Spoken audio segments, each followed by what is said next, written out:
Hey everyone, it's Mark. Doing something a little different today. I am out here at my dad's workshop. It is the first day we've crossed 70 degrees in, I don't know, 6 months or something. So, as you can see, finally, no sweatshirt, no stocking cap. Feels good. I went for a bike ride earlier, rode my lemon peeler all the way downtown and back, so it's been a good day. So as a lot of you know, my dad has been in and out of the hospital, and at this point the doctors have decided there's nothing else they can do, so they sent him home.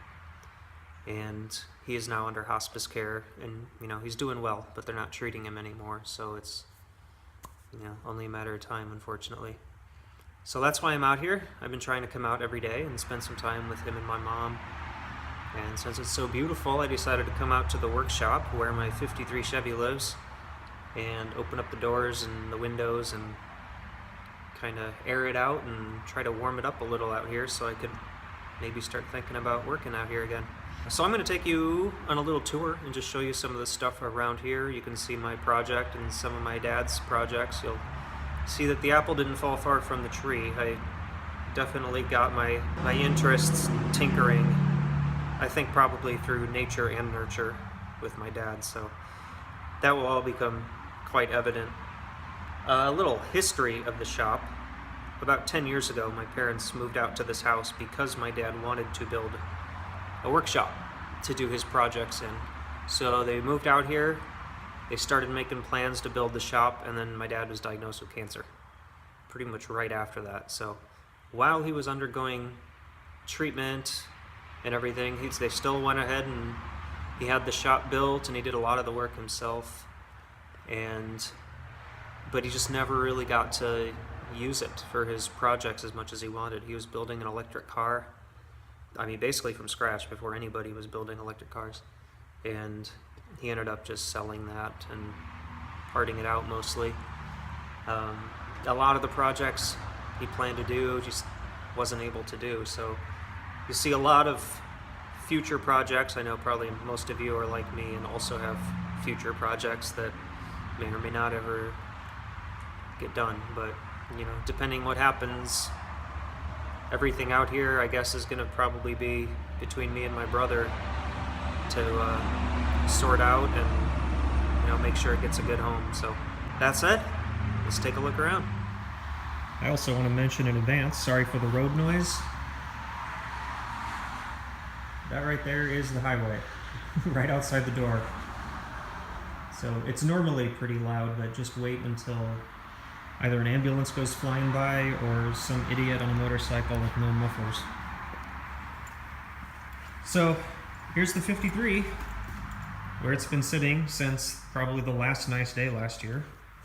As you can see, I was over here trying to get the master cylinder mocked up. It's originally attached to the K member right here, but the K member is going because it would be resting on the ground.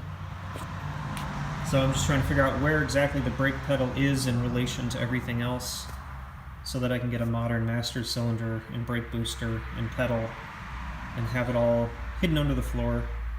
Not obvious because I'm trying to keep this car, although I'm going to have some upgrades underneath the frame and everything, I really want it to look stock from the outside other than the ride height, and when you open the hood I want all that to be pretty stock. Here's the rebuilt front suspension. You saw some pictures of that in the video that I put out, part 2, where it was just photos. Oh yeah, right now the springs are out because I was trying to get an idea of ride height. The tie rods are hitting the frame, so I have to get those dropped arms. Just haven't ordered those yet.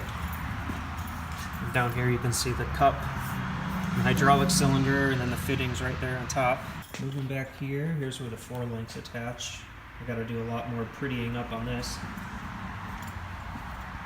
There's the step notches.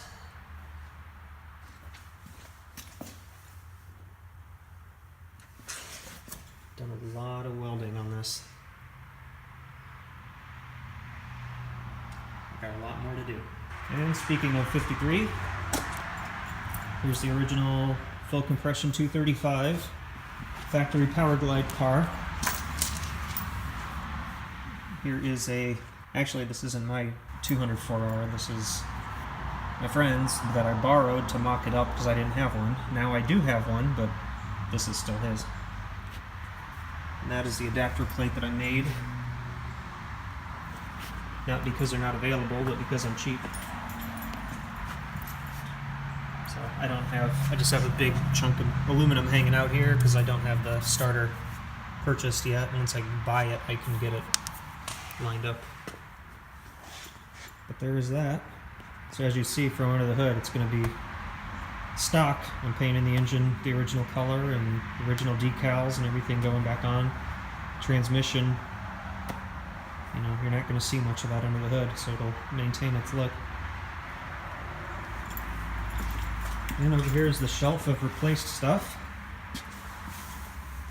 We got the old restored Red's old school pumps. Bags of hardware. More hardware. What do we got? Springs, motor mounts, bunch of bolts, brake kits. Up here are the 4 links. I just kind of took over this shelf and decided to claim it as my own. Well, there's the hood. There's the seats. Anyone who lives in Iowa City is now instantly aware of where my parents live because everybody stops and asks if they can buy my car. Here's my dad's Leaf. When he gave up on making an electric car, he decided to just buy one.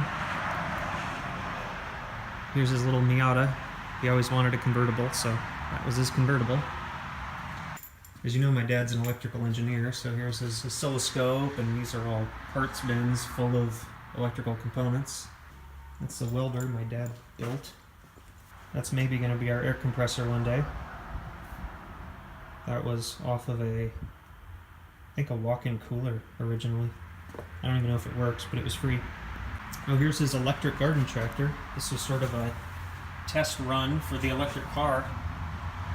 And it worked. If you could keep enough weight over the back wheels, you can tow cars with this thing. That was all built by him. It's all wire wrapped.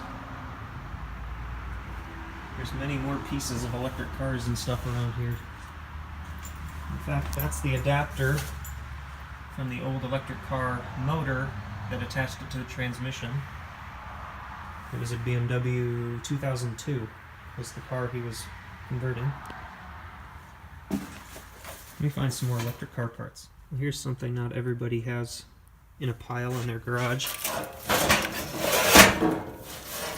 There's the motor controller for the electric car that my dad built from scratch. Just about had it work, and he had a few kinks to work out. Unfortunately, he never got a chance to iron that out. This plastic box, I believe, was the battery box that was full of deep cycled lead acid batteries. And that was the electric car motor. What do we have? 20 horsepower, 3-phase, 230 or 460. That was kind of my dad's thing with this car, was it was AC and all, I suppose, pulse width modulated or whatever to adjust the speed. Because at the time, I think most of them were DC motors.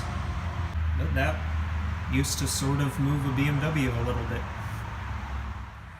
Well, there you have it. Something a little different for today. Just thought it'd be nice to kind of show you around.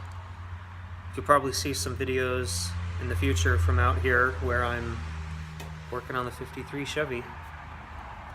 So, hope you enjoyed that little tour. If anybody's interested in any of the stuff that was out here and wants to see more, you know, leave a comment, and you know, maybe I can do a video dedicated to my dad's wacky inventions. So I guess that's it.